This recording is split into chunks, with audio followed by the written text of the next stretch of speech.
So then, we are back with more understandings from the Renewed Covenant from the Aramaic English translation of the Word. This translation comes from the original manuscripts of the prophets of Israel, from the prophets of Yahweh, giving us then the understanding of the time of the end.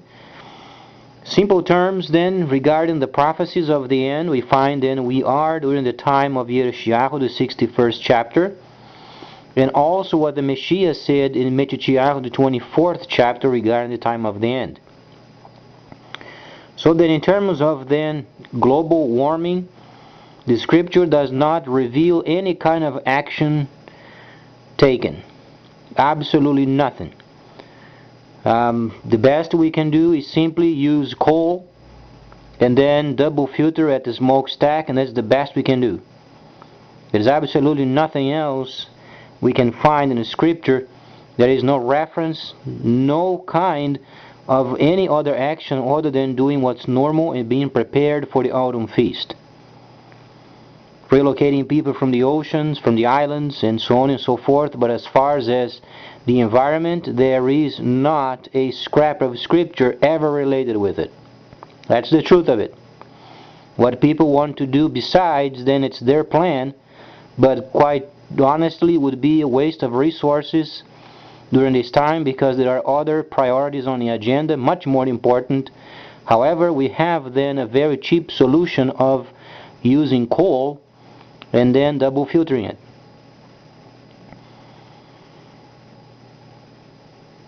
In terms of new technologies, there is the electric vehicle, also could be used as an option because it generates more technologies, such as then making integrated electrical systems, either AC or DC, where then these new cars, they have computerized systems giving you then the topography of the area. It can give you a rough estimate if you can make it with a charge from point to point.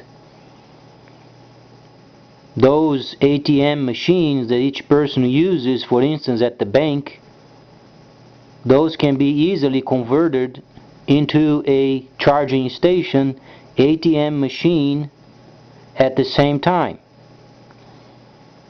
So then when a person is doing banking, a person can recharge the vehicle and then finding out the next charging station so they can continue on with their long trip using an electric car. In these convenience stores, they can have those units. They can do not only banking, they can even go into the internet. Only the monitor in the front can be modified with a more modern unit, and then they can use as a computer.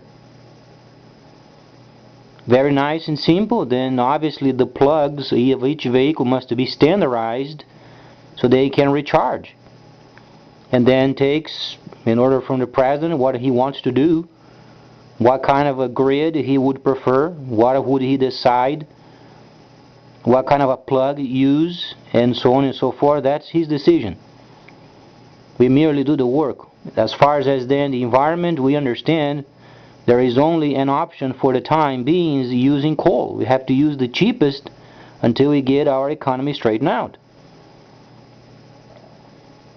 And then the rest of it, there is not other kind of prophecy related with, and neither is scripture. There is a section of it related that Yahweh would destroy those who destroys the earth. But he's not speaking of the earth as the globe. He was speaking another meaning. Those who want to go against his kingdom in this earth, related with the combat at the end, many years ahead yet. So truly there is not much left regarding the scripture as far as informing what it is and what not.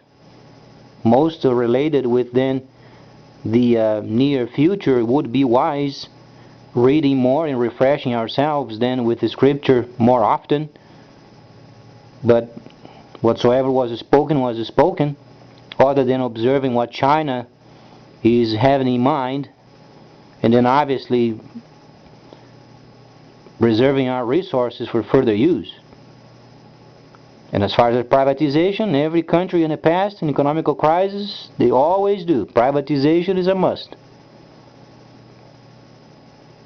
So then please stay tuned. Much more coming up, because Later is going to have more refreshments as far as speaking what were already spoken words and prophecies of the past. Please stay tuned.